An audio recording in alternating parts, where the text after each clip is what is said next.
বন্ধুরা একটি মেয়ে এদিক দিয়ে যাচ্ছিল, তখন দেখে ডাস্টবিনটি পড়ে আছে আর ডাস্টবিনটি তুলতে যায়। তখন চোরটা মেয়েটার ব্যাগ থেকে টাকাগুলো নিয়ে চলে যায়। আর তখনই একটি মেয়ে দেখতে পায় আর সাথে সাথে দৌড়ে চুট্টির কাছে চলে যায়। আর চুট্টির কাছে গিয়ে চুট্টির কালারে ধরে বলে, টাকাগুলো দে।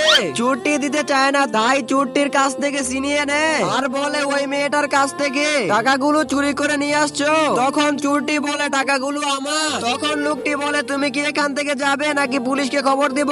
তখন চুরটি চলে যায় আর লোকটি মেয়েটার কাছে টাকাগুলো নিয়ে চলে যায়। তখন মেয়েটা ফোনে কথা বলে, মেয়েটা বলে, মা তুমি চিন্তা করো না, টাকা আমার কাছেই আছে, আমি একটু পরে তোমার কাছে টাকা পাঠিয়ে দেব।